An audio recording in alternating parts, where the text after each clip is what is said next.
presented by Ambika Music Bhojpuri। खाली तू बोले ला बढ़ बढ़ के बोले झूठो के कहे ला हई बाहुबली।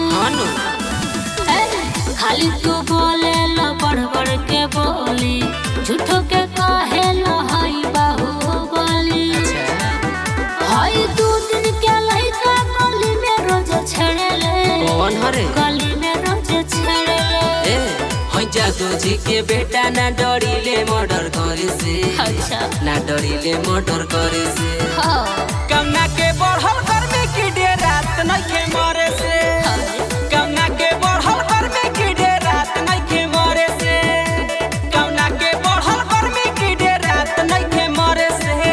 जिया डे रात नइखे डे रात नइखे डे रात नइखे मरे से।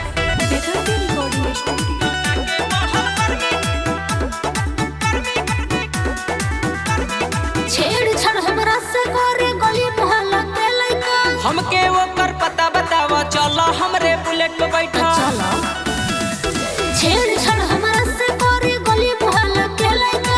हमके ओकर पता बतावा चलो हमरे बुलेट पे बैठा। तू कुछ करबा के हम ले सहारा थाने से। ले सहारा थाने से। अरे पगली हई जादू जी के बेटा ना डरीले मर्डर करे से। ना डरीले मर्डर करे से।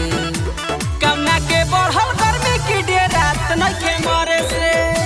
कमना के बढ़ल गर्मी की डे रात नइखे मरे से।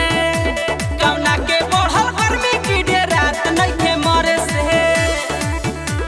डे रात नइखे डे रात नइखे डे रात नइखे मरे से। presented by Ambika Music Bhojpuri। Uttar Pradesh में सुन लिया ना जाना बहन है।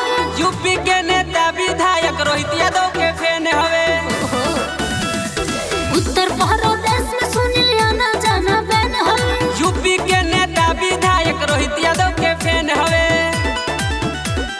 हरदम धमकी देला हमके काटा लेके मारे के। कौन हरे? काटा लेके मारे के।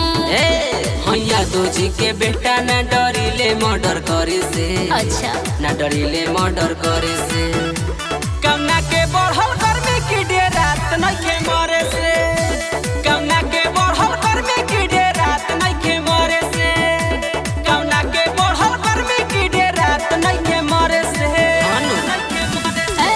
खाली तू बोले ला बढ़ बढ़ के बोले झूठो के कहे ला हई बाहुबली।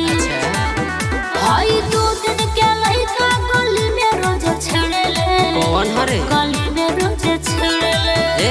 हई जादू जी के बेटा ना डरीले मर्डर करे से। अच्छा ना डरीले मर्डर करे से। हाँ कमना के बढ़ल गर्मी की डे रात नइखे मरे से।